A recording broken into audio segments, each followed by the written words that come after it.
Welcome everybody to the pre-departure orientation for Canadian students. We will be supporting students, any student who is in Canada or is a Canadian citizen. You are in the right place for today's orientation. EducationUSA is a U.S. Department of State network of more than 400 international student advising centers, and we promote accurate, comprehensive, and current information about opportunities to study at accredited post-secondary institutions in the United States. You can learn more at educationusa.state.gov. My name is Jenica Heim, and I am the Education USA advisor for Eastern Canada. I'm based in Ottawa, and I support students from Ontario and East. I'm joined by our brand new advisor in Vancouver, Rachel, and she will introduce herself. Hi, everyone. My name is Rachel. I'm the new Education USA advisor based in Vancouver, BC, Canada. And I provide advising help for students located in Western Canada. Thank you. Nice meeting all of you. Thank you so much, Rachel. And Rachel's going to be in the background of today's session helping with questions. So if you do have questions about more general study in the US topics, Rachel is excited and willing to help. First and foremost, everyone, congratulations on your decision to study in the United States. Today's session is a pre-departure. It's also a celebration.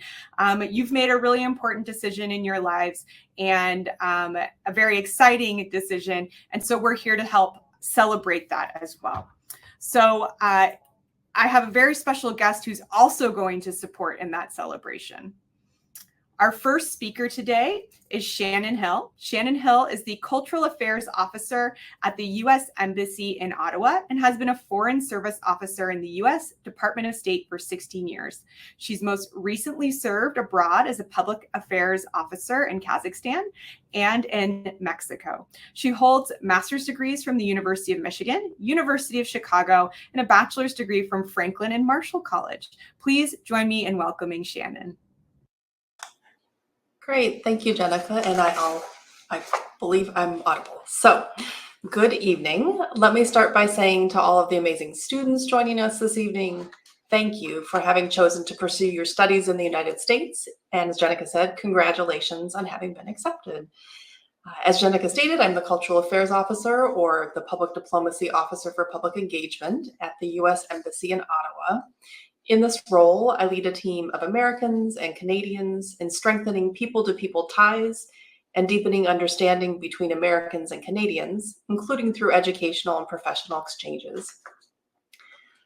In my time in Canada, I've learned that there is a technical distinction between a college and a university, and Canadians generally say they are going off to university unless you're going to a college instead.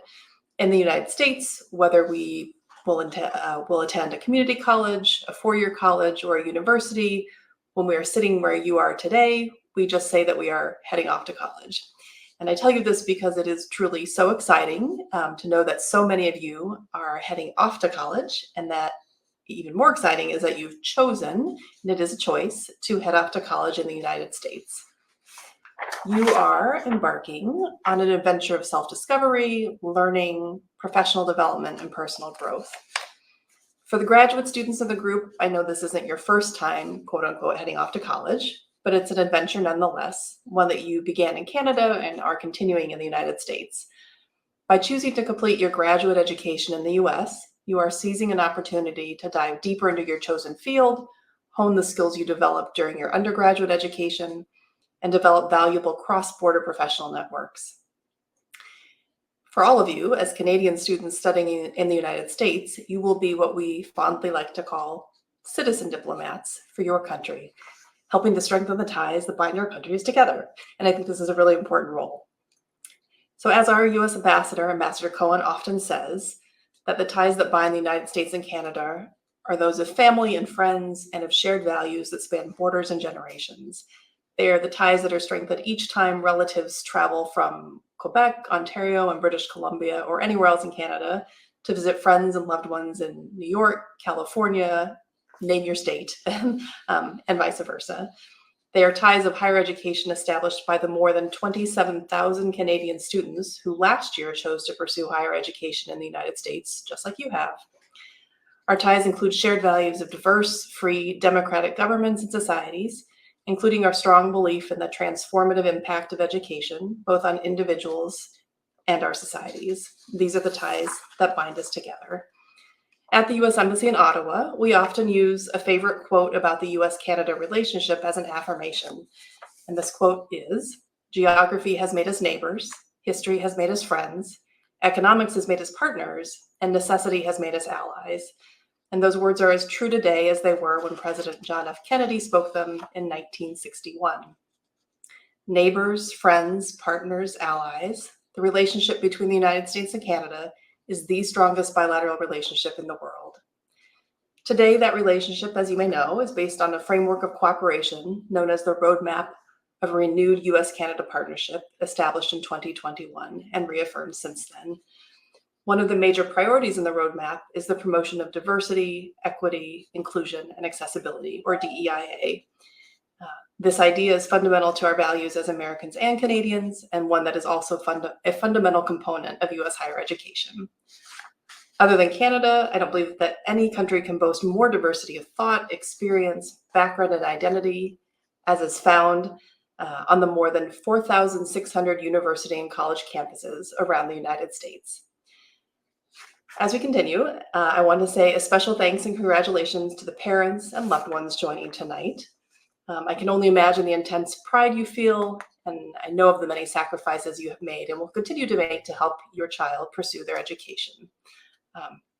To the students, studying in the United States is an opportunity to pursue your passions and interests. Whoever you are, it is an opportunity to find your community.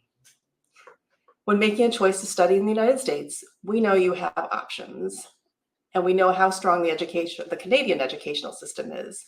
With amazing institutions of higher learning across Canada, you have fantastic choices right here at home.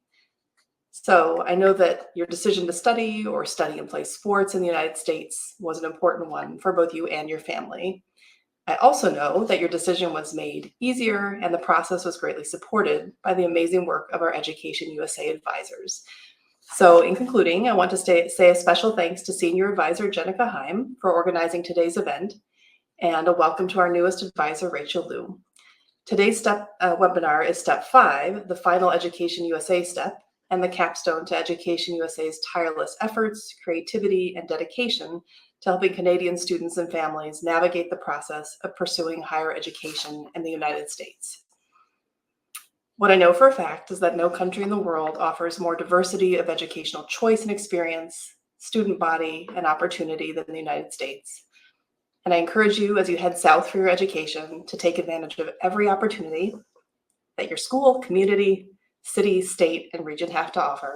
And many thanks.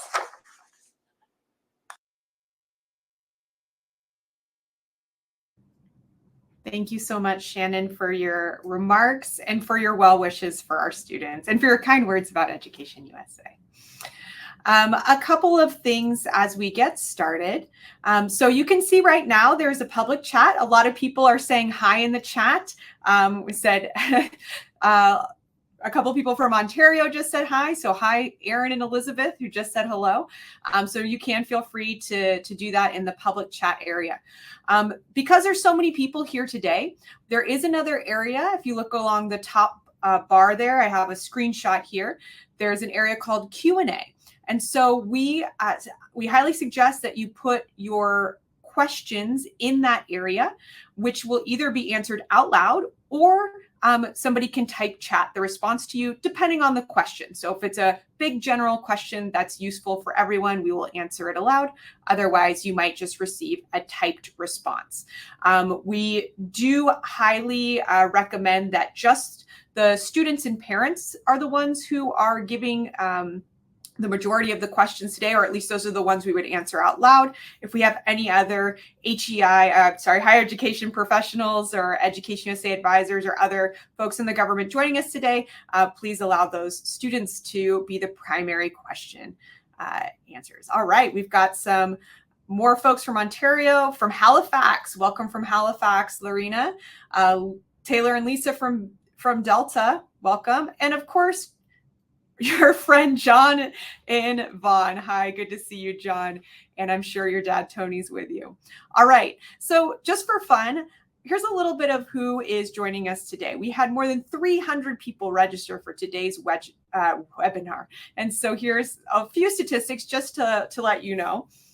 As far as where people's from, most of you are from Ontario. I'm just going to give the top three. We've got over 51% from Ontario, 21% from BC, 8% from Quebec, but you can see some shout outs there from Alberta, Saskatchewan, Manitoba, and Nova Scotia there in the chat. What are you studying?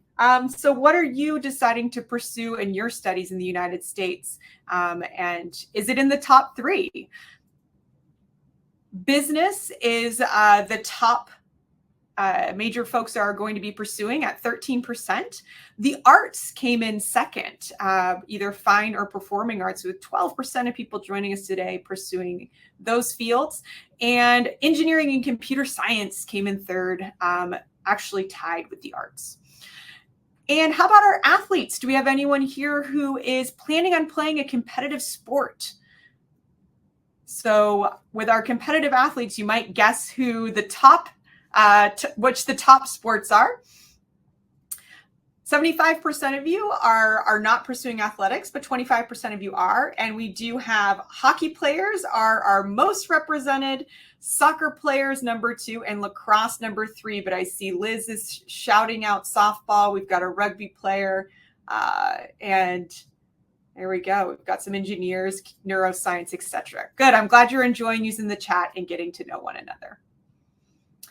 The other exciting thing is just within the 300 or so people who registered for today's session, 38 states in the District of Columbia are covered. So you all are choosing very diverse places to study across the United States. Very, very cool. You probably won't be surprised on what the top 3 states are. Number 1, New York. But there's a lot of people from NYU joining us today, so you help tip it over the edge. And number 2 with California, and number 3 with Michigan. So our top 3. Look at that. We got 3 swimmers joining us right in a row. Fabulous. So with no more to do, we'll jump right into the meat of the presentation today. So we're going to be speaking about preparing to depart. And after I give you a few slides of information to prepare you for preparing to depart, I'm going to hand it over to Rebecca Bacon, our CBP officer who's with us today. So it'll just be a few slides, and then Rebecca will be joining and giving you some more information about crossing the border, and will be available for questions about that. So first things first, you've gotten into your school and you should be communicating right now with your university, specifically with the International Student Services Office. This is the main contact at any school, and it can be called sometimes ISO, ISS, ISSO, some variation of that, but essentially the place where international students receive their documents and get a lot of information about transitioning to campus life. Your main point of contact is called your designated school advisor or designated school officer, DSO. You can also call this person your new best friend. As much as after this, you are free to reach out to me and ask me questions, your DSO on your campus is actually probably your best contact moving forward for specific questions about moving to your new campus and starting to install yourself in that specific environment. As you can imagine, with 50 states and additional territories across the United States, that the answers to some of your questions are going to vary depending on where you're moving. So you should have received the I-20. So if you are F or M status student, that's your document. If you're a J status student, you've received your DS 2019 from either the DSO at your school or whatever organization like Fulbright, who may be supporting you through this process with your documentation. You will need to verify housing, and for on-campus housing, that would be stuff that you're doing directly through the university. Most undergraduate students, that's probably what you're doing, and some grad students too. But if you are looking for off-campus housing, in the case of students who are going to community college or graduate students, you still can ask your International Student Services Office if they have any resources that can help you with finding housing. They will also have specific orientations for international students. They might do that virtually within the next month or two. They will likely have something when you also arrive to campus. So really plug into that and pay attention. Canadians, even though we're going to talk about this, even though you do get to skip a step of the visa process, you're still an international student. So you need to show up and follow all the rules that are designated for international student. And just to be clear, most fully enrolled students are F students. An M student is someone who's doing vocational training. So like if you're studying at Alvin Ailey Dance Academy, for example, then you would have an M designation. We might have a couple people like that here today, but I looked over your institutions. I think most of you are going to be F students, and then the J status students are mostly going to be exchange students, students on a Fulbright scholarship, etc. So your document will look different. Pay the SEVIS fee. So this is something you can do as soon as you have your I-20 or DS 2019. It costs a little different depending on your status. So again, for most of you on F status, that will be $350 US, and that's paid online. And there's a section called handouts. So throughout, I'm going to share links with you. So I just shared the links to the SEVIS fee website.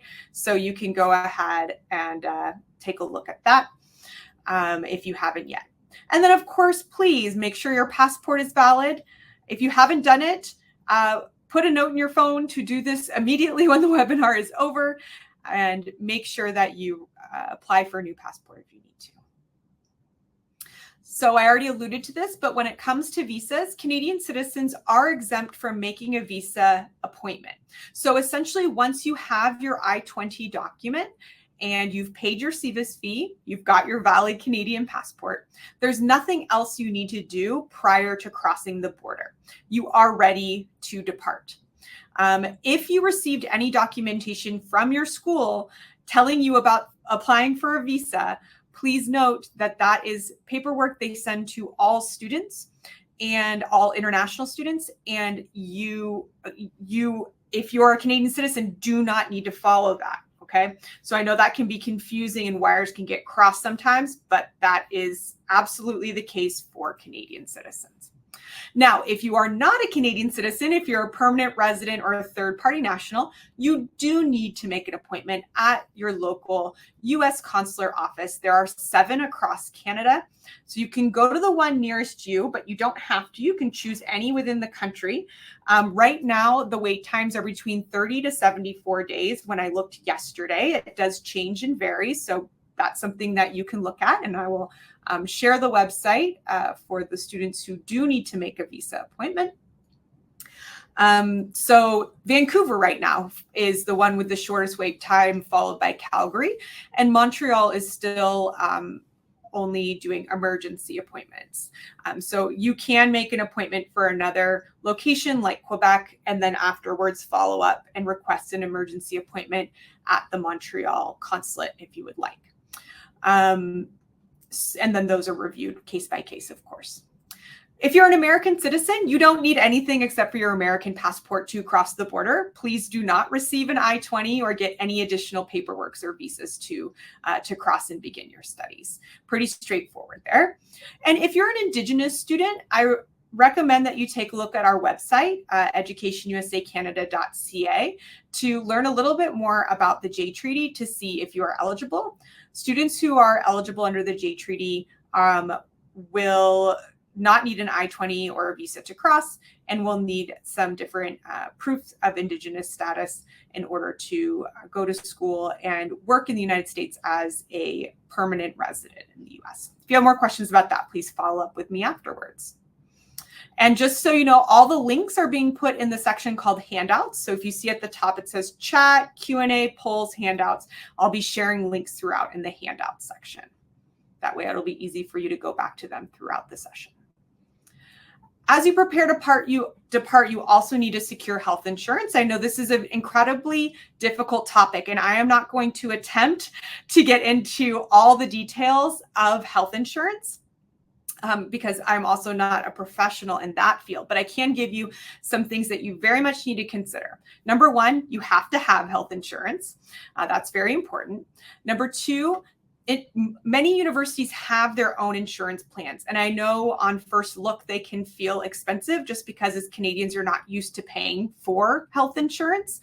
But the plans that the universities provide tend to be pretty well vetted and are the ones they deem are the best suited for their students. So I do recommend that is a good choice.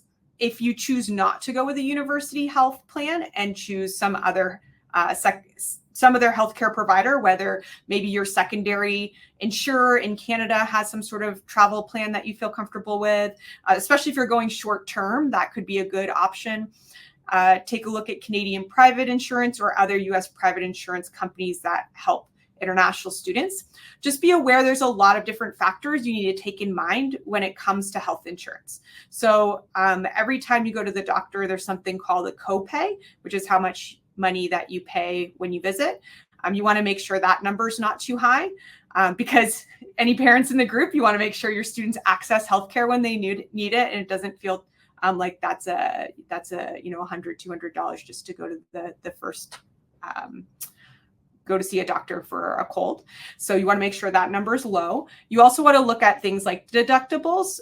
So same kind of concept. If you go to the emergency room and you need to pay a bill, you want to make sure that number is not too high so that it's not feeling uncomfortable if you do have to use emergency healthcare services. So those are a couple of things to take a look at. And like I said, if you have the university plan available to you, I do recommend that. As you plan to depart, important rule, you can enter the United States up to 30 days before you start. But if you decide to go to the US anytime before that, you will be entering as a visitor.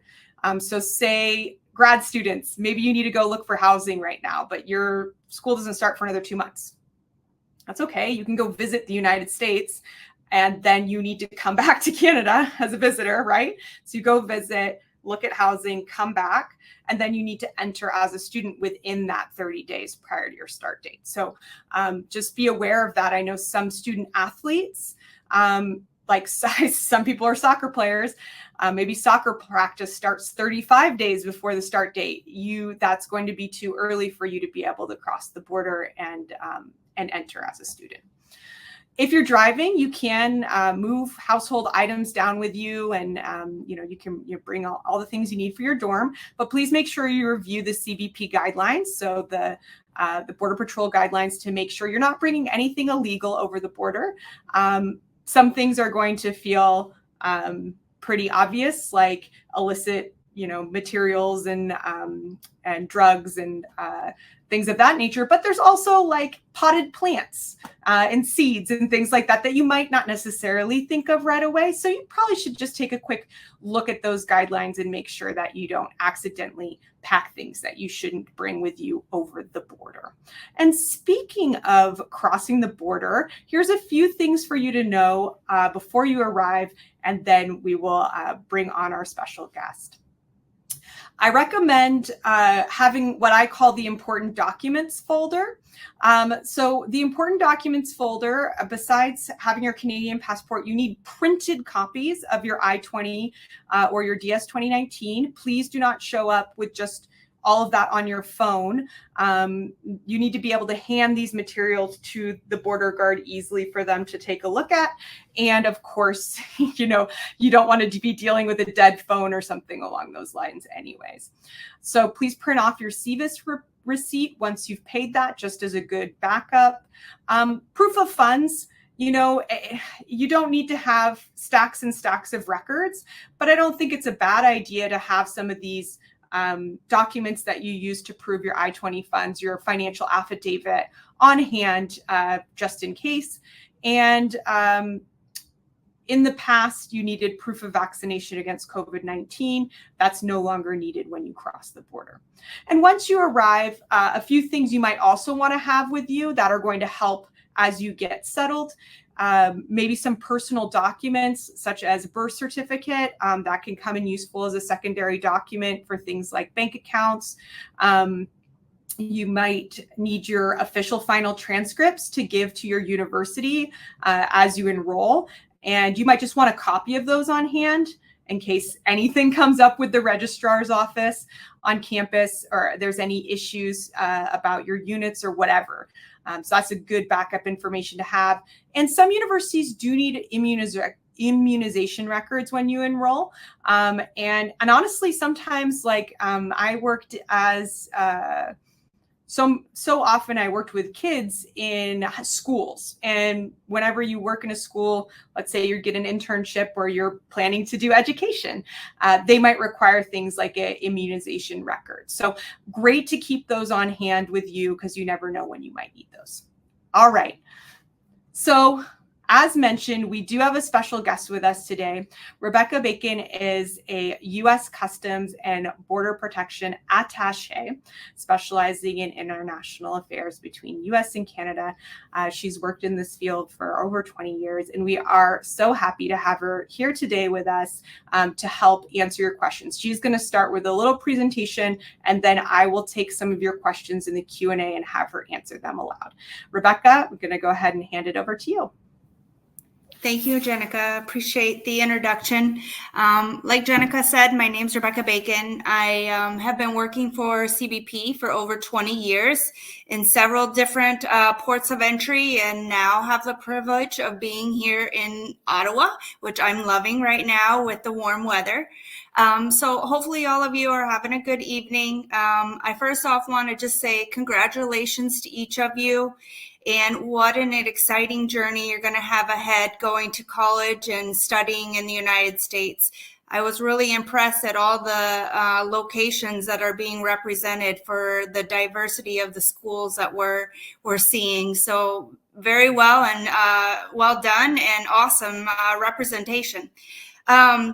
Just to kind of let you know, I'm here to speak to you about the process you will experience when you are crossing the border into the United States to make your initial entry for being processed as a student, usually referred to as an F student or an M student, or as an exchange visitor under the J qualification, non-immigrant status. So this information will help you to be able to prepare and what you should expect when you're crossing. We'll start with, most importantly, as Jenica mentioned, the top 3 documents that you'll need every time you enter into the United States as a student. Number 1, a valid passport. Number 2, you'll need the SEVIS form. It's the Student Exchange Visitor Program I-20 form, or the DS 2019 form for those that are coming under the J Exchange Visitor Program. What this form does is it allows for CBP to know that you've had the communication with your school and that we've communicated with them that you are actually enrolled in a program at the university identified on the I-20 or the DS 2019. And then lastly, you have to have the SEVIS proof of payment. Sometimes it's called an I-901 form. And this is just proof that you did pay your SEVIS fee. So as Jenica indicated, it is necessary to have these printed documents for the initial entry. And you will need to have these forms every time you enter going forward as a student. So make sure that you have them readily available, because officers are going to look for these documents whenever you're being admitted into the United States as a student. I know it was mentioned about the proof of funds. This is really identified on the SEVIS form. It is good to just have an idea of it may be asked, but normally it's identified on the SEVIS form, so nothing to worry about having too much paperwork for the proof of funds for being able to study and live in the United States. So the main thing is when you are traveling, whether it be by land or by air, the process is the same. You basically will approach the officer in the booth, state your name, and advise you are doing your initial entry as a student to study in the United States and are traveling to school as of today.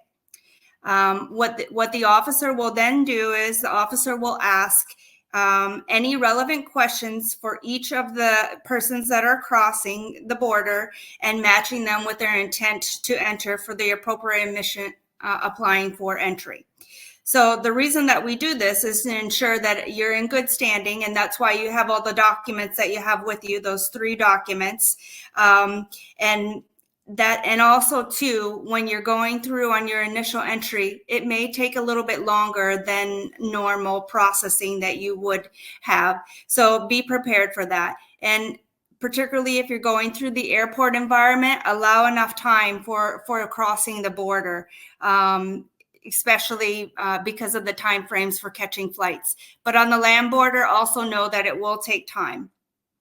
Do know that normally the processing will be done on primary, but occasionally it will be done in secondary. A lot of it varies from port to port. So not to worry if you are sent to secondary, it's completely normal and could just be that it's a busier time of day or it's the particular port protocol.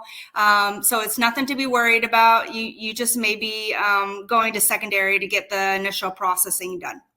So the important thing overall, though, is always have your documents ready, whether you're being processed on primary or you're being processed in secondary.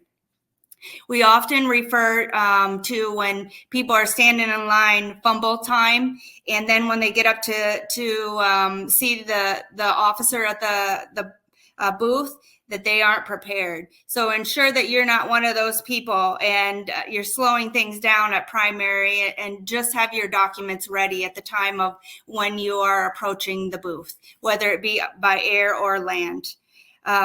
So once the processing is completed and ultimately you're admitted into the United States, you'll get what we call an I-94, which will be generated to provide proof of your admission. This, we no longer do the stamps within the passports. Some of you may recall that we used to do that. We no longer do that. And actually the actual I-94 is what's issued, and it is specific to you. And it provides your specific admission number that matches to you. So this is used for providing proof you were processed at a port of entry by CBP. And just in case you are ever asked by an immigration official while in the United States, this is what they'll refer to it as an I-94 card. Also, too, if you do plan to be employed in the U.S., it will assist with Social Security and getting a Social Security number, as they will accept an I-94 card as the legal proof of status of your status in the U.S. So the main thing is to remember, out of all of what I just said, is always bring your documents every time you travel and ensure that you have them with you. Do not check them in your checked luggage. So the other thing that Jenica mentioned that I'll just reiterate is that you can't make entry into the U.S. Before 30 days of your program starting. So if you planned a vacation tomorrow into the U.S., and it would be 30 days, more than 30 days prior to school starting, you wouldn't need to bring the documents with you for your initial entry as a student. You'd be admitted, as Jenica said, as a visitor. So no need to bring those documents if it's before the 30 days. So because it would be too early for your admission for your program. So the other thing is on the screen, there is a website, cbp.gov website. I do point this out. There's a lot of good material on there that will help with additional questions regarding your entry. You can go online, kind of search through it. I encourage everyone to do that. It's a good resource no matter what, whenever you're traveling into the U.S., whether it be now as a student or throughout life as you're visiting the U.S. The one tool I want to point out is in the bottom, there's a tool for locating a port of entry information. Basically, if you click on that, you will get the port of entry, a list of all the ports that we have, to include all the ones along the northern border that you can identify. So when you're planning your trip, you can be able to look on there to be able to see the ports of entry, whether it be by air or land. It also will give you the information, contact information, the hours of operation at that port of entry. So I encourage you, if you have any specific questions that are unique, that we haven't really addressed here or you can't find online, you can call directly to the port of entry and talk to somebody that you will be seeing when you are being processed. I think the main thing is that doing that prior to your travel to be able to help with any unique questions that you may have. Some of those questions may be specific foods that you want to bring to see if they're allowed, or maybe you're bringing a pet. And we will kind of go through that regulation too, because there are new standards with that. But this is a helpful link to be able to go through. And so on the screen now, you'll see that it shows all the ports of entry, and you just type in your actual location once you've planned your trip. And then it will give you, and this is just an example for Vermont, it kind of gives you the location and then the points of contact information for hours and such.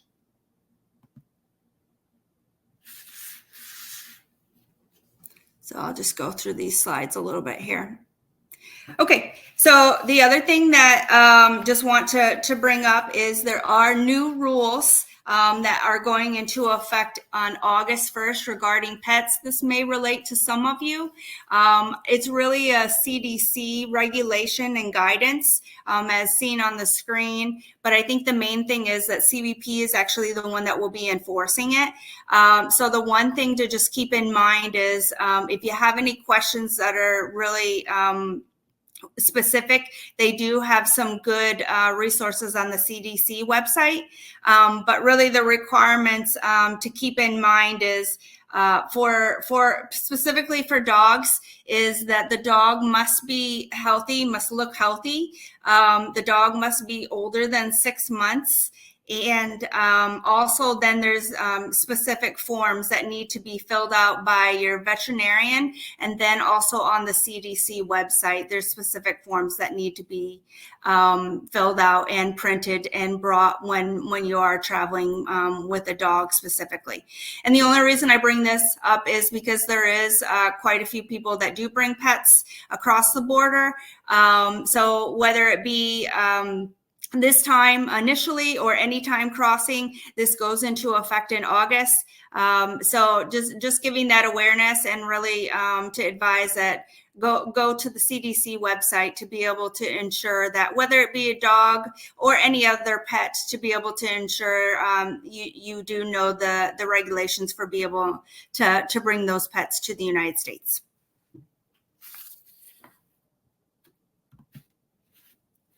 So I know I've talked a lot, but I also just want to just give you the last slide here. Gives you additional border crossing information. You know, there's a lot online that is a great reference for you. Just planning ahead is key. So do look online to all the different guidance that CBP does have. If you are importing a car or have any specific questions that are unique, I do encourage that you call the port of entry, as indicated earlier, and really talk to those officers that are there at the port of entry to be able to help give you the guidance. The other thing to keep in mind is that you're really traveling during a key travel season in the summertime. So keep in mind that there will be border wait times that could potentially occur at our ports of entry. And there are websites. There's a border wait time website that you can go to be able to look to see how long it will take to be able to cross. And maybe if you need to revert to another location or something, if it's too long of a wait for you. The other tool lastly on there is the CBP1 app. This tool is, I think, a great overall tool to be able to look on. It does include the border wait times, but also it includes your I-94 information. So you can utilize that too. And so I just, again, encourage you to be able to go online, look through the different information that we have for travel into the U.S., and then reach out to the ports of entry with any specific questions.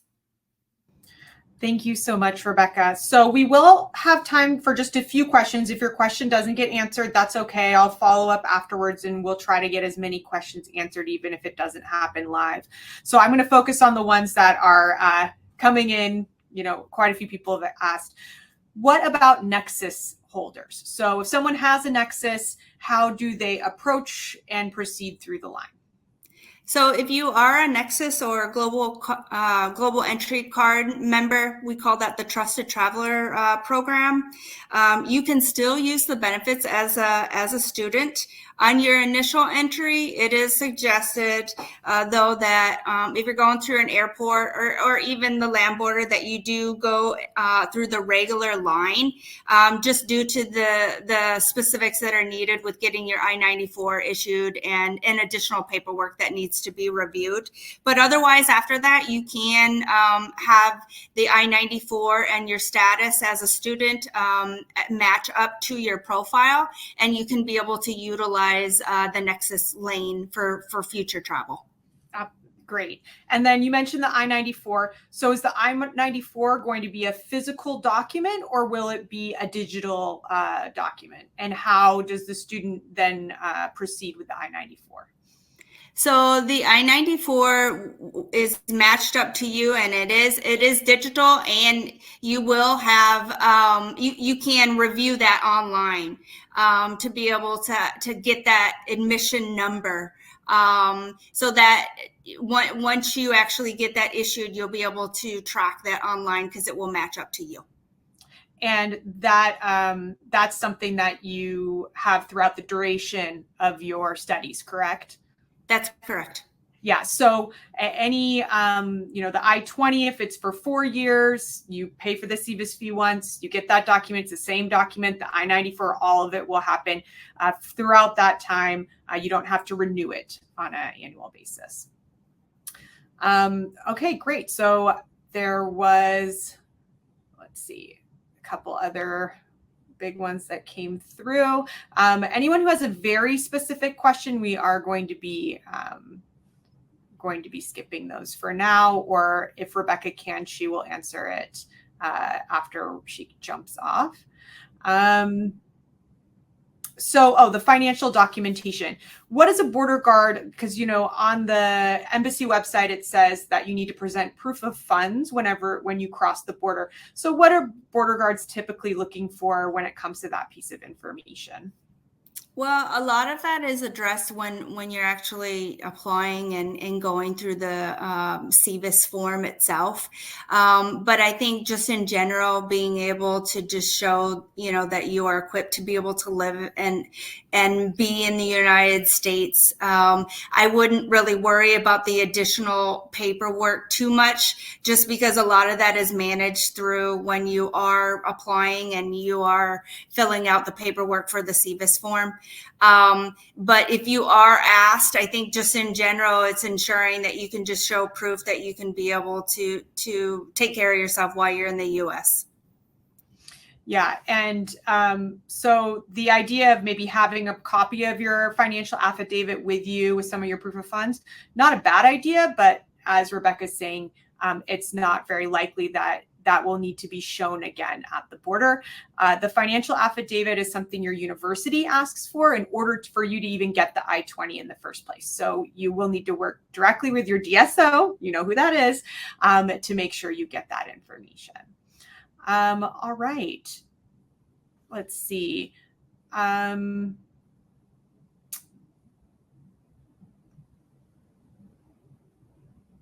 Some of these are too specific, and I think we can go ahead and leave it there. A lot of them were really those few questions, variations of those. Can we go in advance of the actual entry date and get a visa? And oh yeah, so that's what some people ask is, it's within the 30 days. They live close to the border. Can they drive over the border and kind of enter as a student, return, essentially make a U-turn, go back home, and then maybe re-enter when they fly through the airport? Is that something that folks can do? My suggestion would be to be doing your initial entry and going to school, and not doing, going around and coming back. I think the main thing is, and understand people live close, and that happens. They may cross, they're so close, they may cross on a regular basis. But the main thing is, at that point, you're not really going to school, right? You're just trying to get your paperwork processed. So they may not do it. So you're really kind of making a risk there, if your intent isn't really to go directly to school. Yeah, and once you get your paperwork and everything and you've entered, your next stop is supposed to be at school and at your DSO and talking to them. So that entry information should probably line up with your International Student Service Office as well, right? All right, well, everyone, thank you. I give a round of applause to Rebecca. Thank you so much for your responses. If you're comfortable answering a few more questions, if any got left in the Q&A area, please feel free to pop over there. But I think we really covered most of them. So thank you so much for your expertise. Thank you. Congratulations again. And thanks, Jenica. What a great job you do with you and Rachel. Thanks. So now you've crossed the border, we're just going to talk a little bit about arriving on campus and some of the things to bear in mind as we head into the final part of our webinar today. So as I mentioned, immediately go and check in with your DSO. And of course, once you arrive on campus, you're going to start doing a lot of the move-in things, including orientations. Like I mentioned, definitely go to the International Student Orientation and any first-year orientations as you get settled. Some things you'll need to set up. Transportation around campus, getting your student ID. If you're a student who has learning accommodations, make sure you're communicating that to your university now. And then when you arrive on campus, visit the Student Success Center and work with them to make sure that your accommodations are ready to go for you, whatever those may be. You do not want to wait until the semester has started to say, oh yeah, by the way, I need additional time for tests, and maybe that's something that has the space for that hasn't been arranged, so do that as early as possible. And then bank accounts and cell phones, which we'll talk a little bit more about in the upcoming slides. So when it comes to banking options, it really depends on what your needs are. So just as a reminder, anyone who's an American citizen, this information is going to be not necessarily exactly for you. So American citizens, you can set up a bank account using your social security number and all of that information. But that can be a little more complicated if you don't have American citizenship. So first thing to bear in mind is that many Canadian banks have, major Canadian banks have US dollar account options. So that's one thing you might want to set up. There are no transfer fees when you put your money in between the US and Canada. So it's not like wiring money. Wiring money is like $30, $40, $50 or something per wire. When you transfer between your own Canadian banking accounts, there's no fees for that. And so I know that banks like TD, RBC, most of these major Canadian banks have this sort of function. So you might want to set up one of those. Also, you probably want to get a US bank account. A lot of larger universities have credit unions on campus that are really designed to set up banking with international students. So that can be a really easy way to get a bank set up quickly on campus. Now, what I've been told from students is that there can be some limits with online banking and things like things like Venmo. Some of the modern tools people use don't always work as well with the credit unions as they do with major U.S. banks. So it can be there can be more ease in having a major U.S. bank account like Chase Bank or Wells Fargo or one of these big names. But just know that when you go to open a bank account, there's going to be some things that will be required. They'll need your passport. They'll need your I-20 or DS 2019. And I guess and Rebecca, you could probably, so when you have a digital I-94 record, I'm assuming you showed us where you could get that on the CBP website. So I'm assuming you can do a printout of that, or if that's ever required from you. You'll need a second form of ID. So this is where something like a birth certificate might come in handy. You'll need a proof of address. So you'll need to know exactly where you live on campus. And if you don't have a social security number, you might need a tax ID number. You'll only be issued a tax ID number if you are working. If you're not working, you won't get a tax ID number. So you say, how do I open a bank account? You do need to work with your DSO to see which local banks will allow international students to open an account if they don't have a social security number or a tax ID number. So ask those questions in advance before you start going to different banks and waiting in line and having them tell you, oh no, we need this information, and they're not allowing you to open an account. So this is about crowdsourcing that information locally on who partners with the university to support the international students. When it comes to cell phones, you have a lot of options. And I think, what's most important is the amount of time you're going to spend in the United States. The shorter the time, the more likely you might use your own Canadian carrier and just add a US travel add-on, or use a short-term SIM card, virtual SIM card, or some sort of pay-as-you-go plan. There's many SIM cards now that you can use where you just essentially replace the SIM card in your phone and get a local phone number. And they're geared towards international students. They're called things like Campus SIMs or Mint Mobile. So there's a lot of different options there. And you can just continue to pay with the phone that you have. If you go to a local carrier in the US, Verizon, AT&T, folks like that, you will need to sign a 2-year contract with them, just like you do at Canadian communication carriers. And if you do not have a social security number or a tax ID, you need to expect that you might need to put down a large deposit or be able to pay for the phone outright. So when you sign a communications plan for a phone, just remember that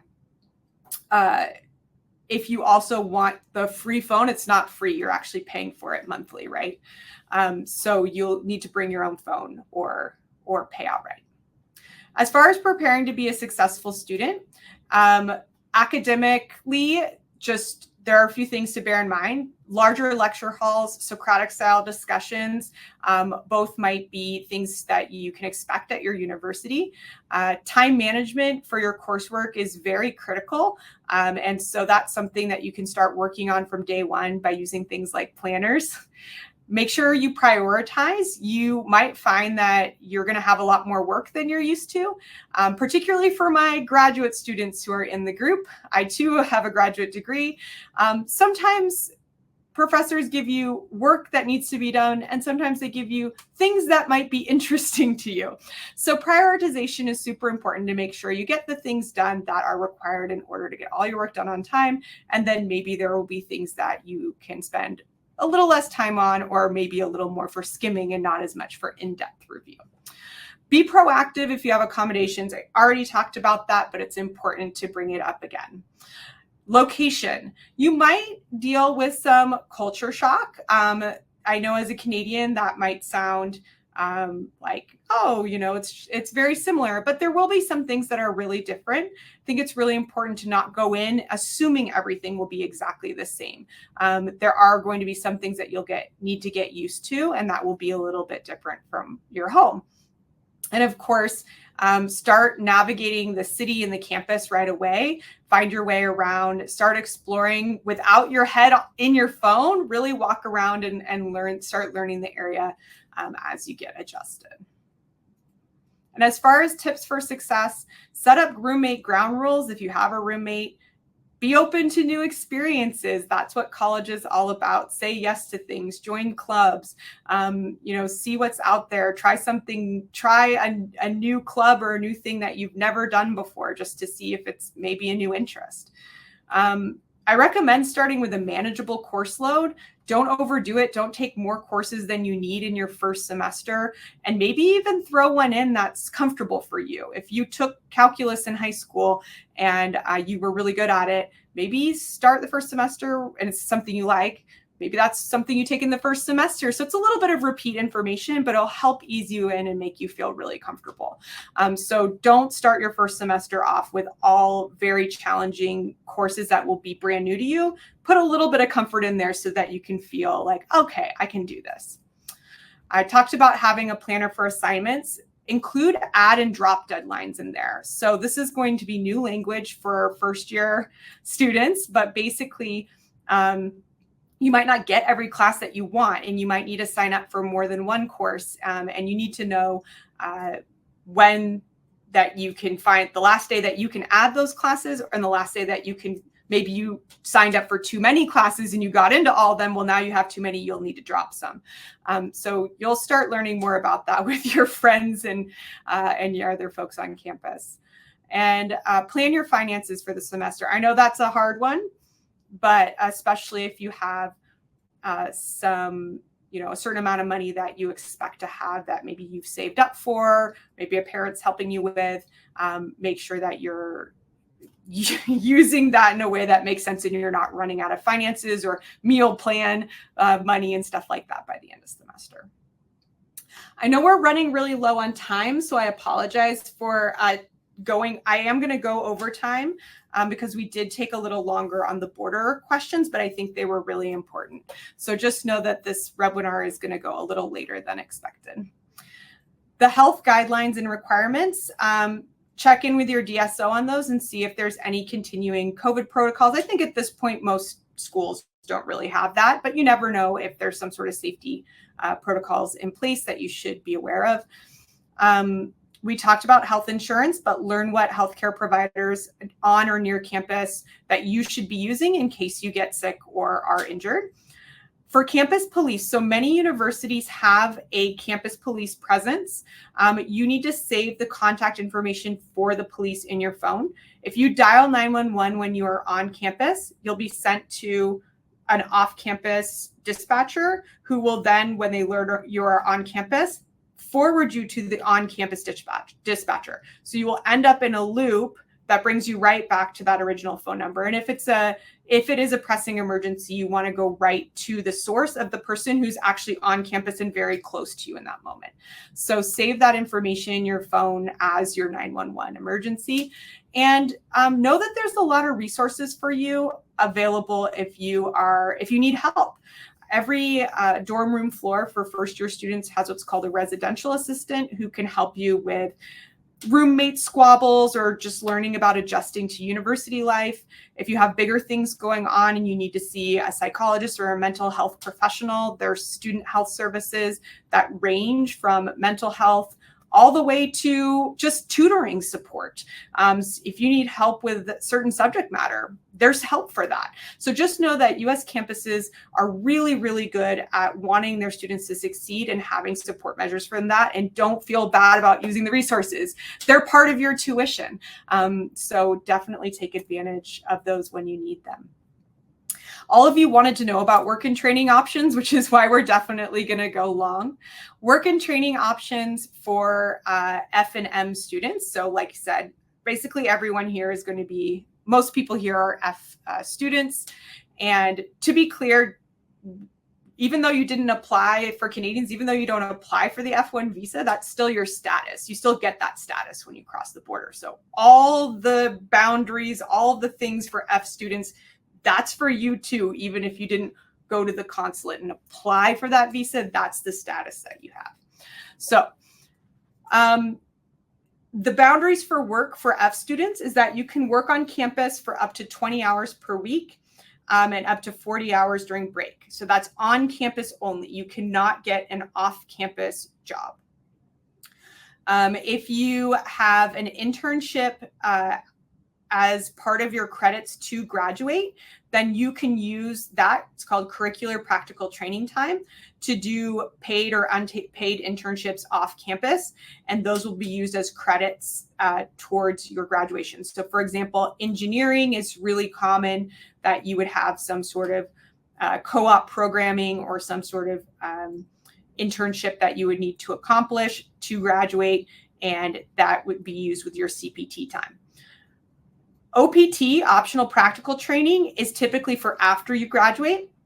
So after you complete your program, you have 1 year that you can stay in the United States and work in your field.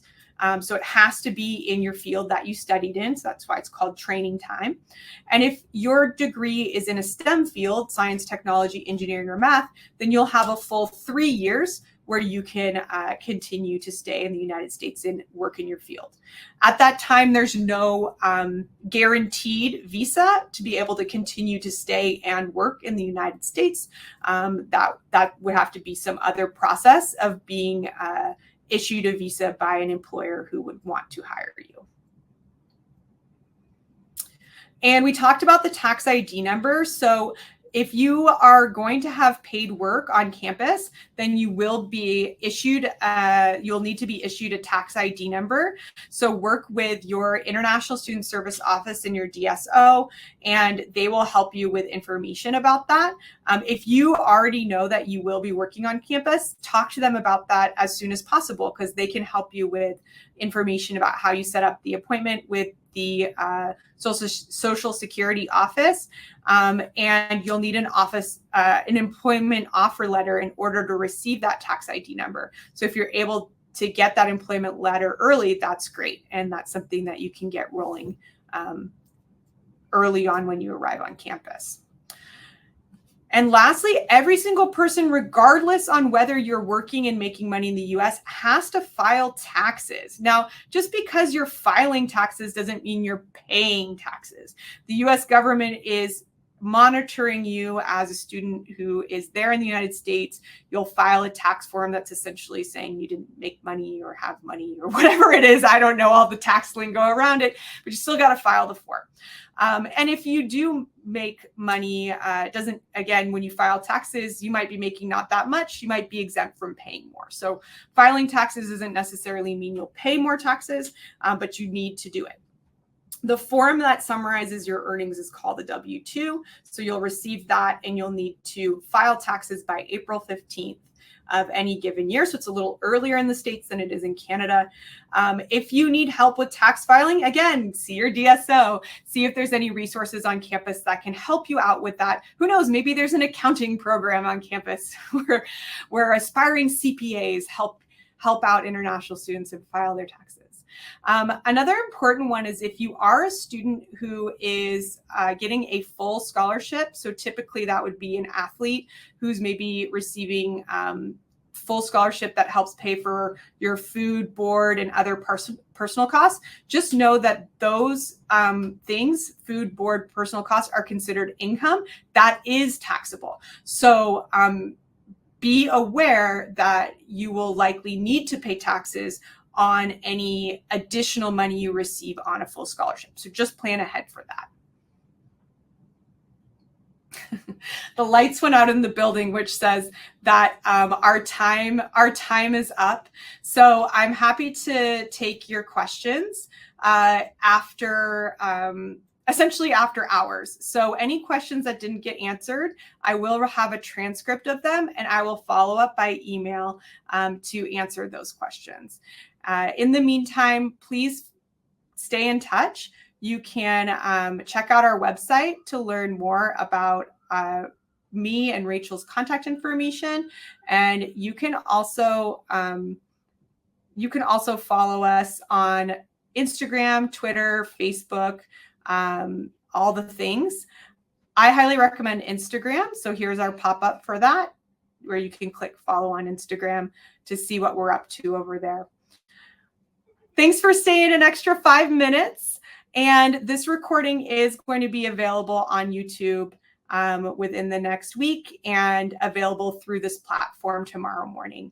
Thanks, everyone, and best of luck as you study in the United States this fall. Congratulations.